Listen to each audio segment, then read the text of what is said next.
Asal-usul Kota Bandung. Kisah dari Provinsi Jawa Barat.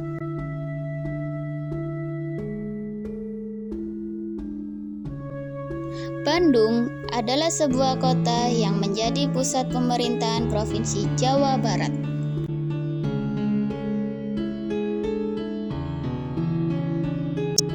Kota ini dikenal dengan suasananya yang sejuk serta keindahannya, sehingga mendapatkan julukan Paris Van Java atau Kota Paris dari Jawa. Kota Bandung juga identik dengan sebuah sungai yang bernama Citarum. Berawal dari sungai Citarum inilah Bandung memiliki kisah asal-usulnya. Pada suatu waktu nan lampau, tersebutlah seorang sakti yang bernama Empu Wisesa.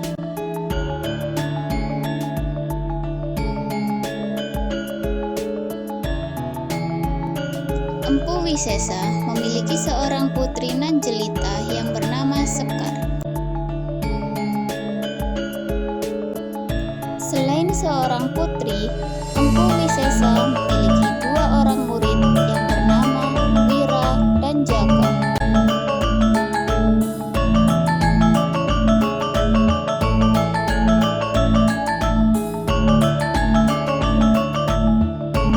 Belasan tahun sebelumnya, ketika Empu Wisesa masih muda, Gunung Tangkuban Perahu meletus.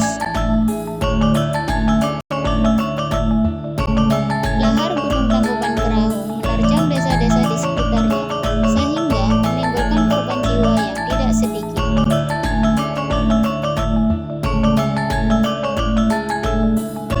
Ketika mendatangi sebuah desa yang baru saja diterjang lahar, Empu Wisesa menemukan dua bayi yang ditinggal mati orang tuanya. Empu Wisesa kemudian merawat dua bayi tersebut, serta memberinya nama Wira dan Jaka.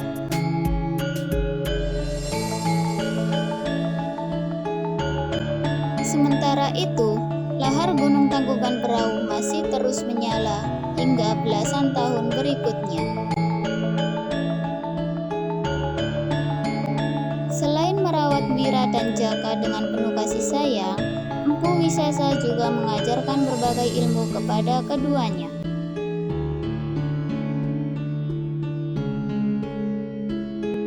Bukan hanya ilmu bela diri, Empu Wisesa juga mengajarkan tentang kearifan hidup. Meskipun tanpa diawasi oleh Empu Wisesa, Wira tetap berlatih dengan tekun dan penuh semangat.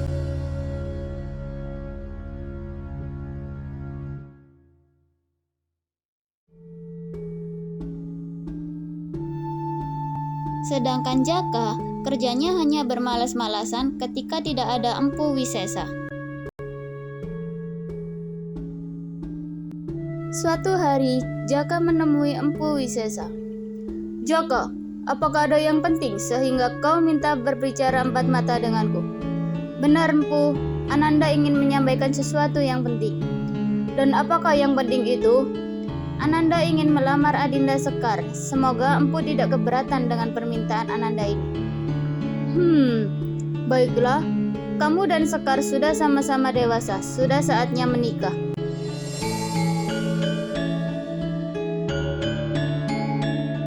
Empu Wisesa pun kemudian menyampaikan lamaran Jaka kepada Sekar.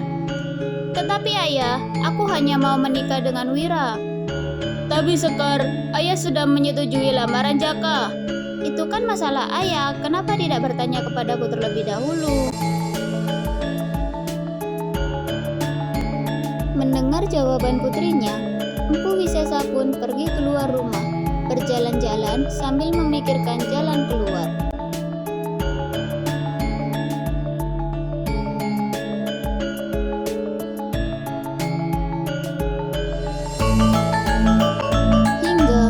Empu Wisesa melihat dari kejauhan lahar Gunung Tangkuban Perahu yang masih menyala. Lahar itu ternyata masih memberikan ancaman bagi daerah di sekitarnya. Lahar Gunung Tangkuban Perahu yang menyala-nyala itu sepertinya memberikan jalan keluar bagi Empu Wisesa.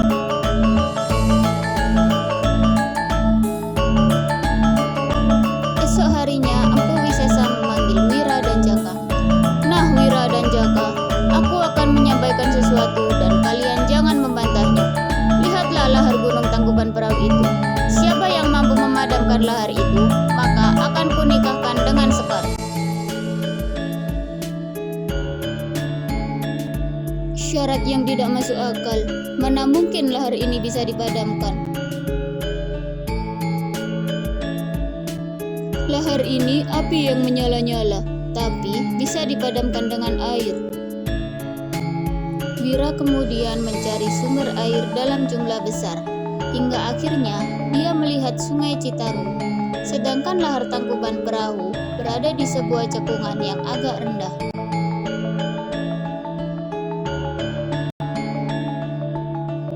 Dengan ilmu yang diperoleh dari Empu Wisesa, Wira meruntuhkan bukit yang ada di dekat sungai Citarum.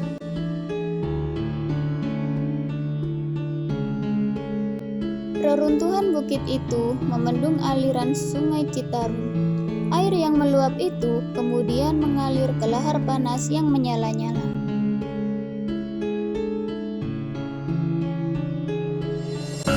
Air sungai Citarum pun segera meluap dan masuk ke cekungan tempat lahar gunung Tangkuban Perahu. Cekungan lahar panas yang menyala-nyala tersebut kini berubah menjadi danau yang sangat luas. Danau itu kemudian disebut dengan nama Danau Bendung karena berasal dari sungai Citarum yang dibendung. Sesuai dengan janjinya, Empu Wisesa menikahkan Wira dengan Sekar. Perhelatan pernikahan digelar dengan meriah, dengan mengundang para penduduk di sekitarnya. Beberapa tahun kemudian, Danau Bendung airnya semakin surut dan mengering. Bekas danau luas dan mengering itu berubah menjadi lahan yang sangat subur.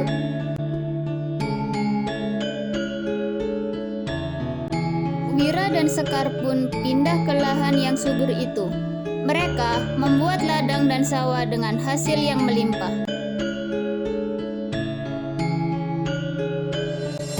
Bukan hanya Wira dan Sekar yang pindah ke lahan bekas lahar tersebut. Warga lainnya banyak yang berdatangan. Mereka bercocok tanam dan mendapatkan hasil yang melimpah. Wira kemudian diangkat menjadi pemimpin dan daerah bekas Danau Bendung tersebut.